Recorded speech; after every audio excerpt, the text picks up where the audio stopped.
tapi sebelum ikrar. Sudah diwakafkan tapi belum ikrar. Sudah diwakafkan, sudah diserahkan kepada pihak masjid PRM, tapi belum diikrarkan. Baru diikrarkan kemarin tahun 2020 itu. Yes, 2020 September.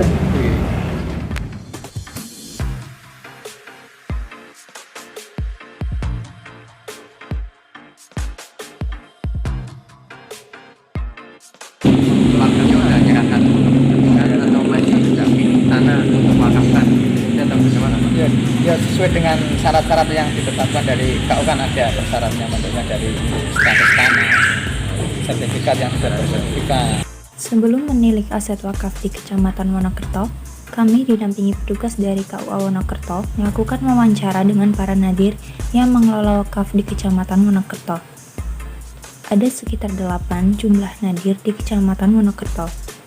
Sebelumnya, kami telah memilih aset wakaf mana yang akan kami observasi.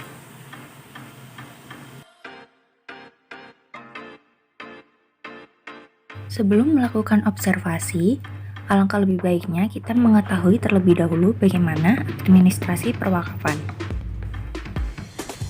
Yang pertama, adanya seorang wakif. Kemudian, tanah yang diwakafkan merupakan pekarangan yang digunakan sebagai sawah. Di sini, Bapak Soyo memberitahukan kehendaknya kepada nadir organisasi, dalam hal ini adalah PCM. Kemudian, calon wakif dan nadir memberitahu kehendaknya kepada pejabat pembuat akta ikrar wakaf atau PPAIW, yaitu Kepala KUA, dalam hal ini adalah Bapak Mahfudz Hafizi.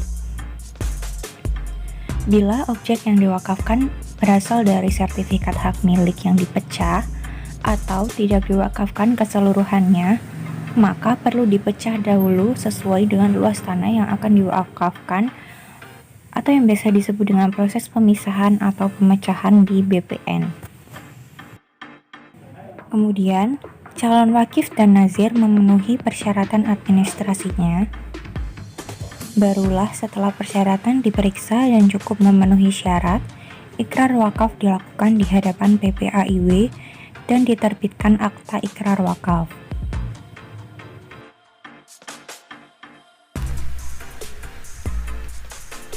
Berkas perwakafan yang harus disiapkan ialah fotokopi KK dan KTP wakif 4 lembar, fotokopi KTP nazir 4 lembar dan menunjukkan SK nazir dari KUA, fotokopi KTP 2 orang saksi 4 lembar, fotokopi bukti kepemilikan harta atau tanah tidak dalam sengketa dari kelurahan atau desa dan mengisi formulir model B.K 4 lembar, menyediakan materai 6.000 sejumlah 6 lembar, keterangan peruntukan tanah wakaf, wakif, nazir, dan 2 orang saksi hadir di KUA di hadapan PPAIW untuk berikrar.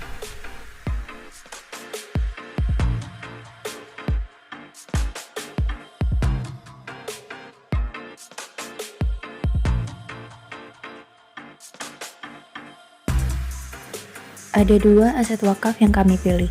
Yang pertama merupakan wakaf tanah pekarangan seluas 250 meter persegi di Desa Tratebang yang diwakafkan oleh Bapak Isyanto kepada Nadir Badan Hukum MWCNU untuk mengelola tanah tersebut dan dibangun menjadi madin untuk pendidikan anak-anak sekitar.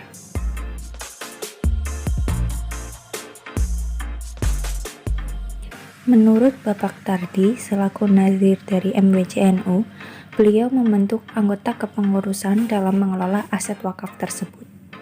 Saat ini, kondisi aset wakaf tersebut sedang dalam proses pembangunan. Bangunan madrasah tersebut belum sepenuhnya jadi karena terkendala dana untuk membangunnya.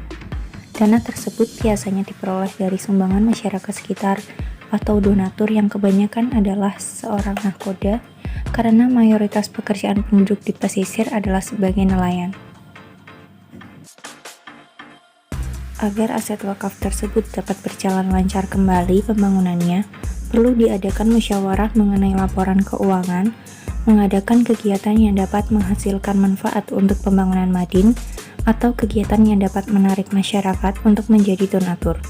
Misalnya, kegiatan sosialisasi mengenai wakaf kepada masyarakat. Mengingat potensi yang dimiliki tanah wakaf ini sangat efektif dalam bidang pendidikan, karena jika dilihat di lingkungan tempat tersebut belum ada tempat pendidikan untuk Madin. Jadi, jika bangunan tersebut selesai, maka masyarakat sekitar mempunyai tempat untuk belajar.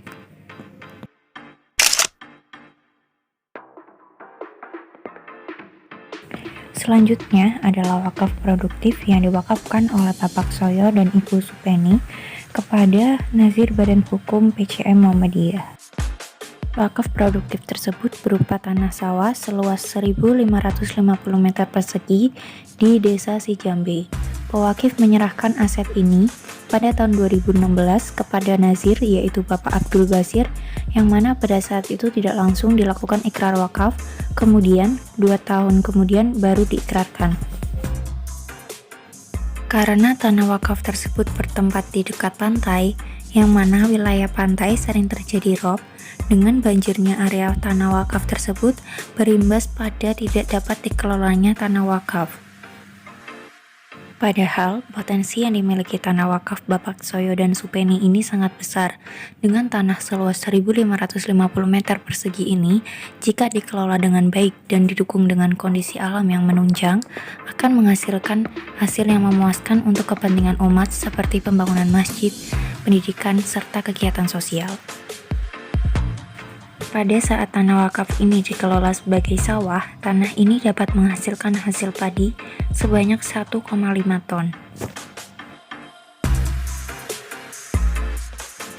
Jika tanah wakaf tersebut masih saja banjir dan tidak dapat dikelola, mungkin solusinya adalah apabila pewakif mengizinkan untuk tukar guling dengan memindahkan aset tanah tersebut ke tempat lain dengan kapasitas yang sama, yang lebih efektif untuk pengelolaannya.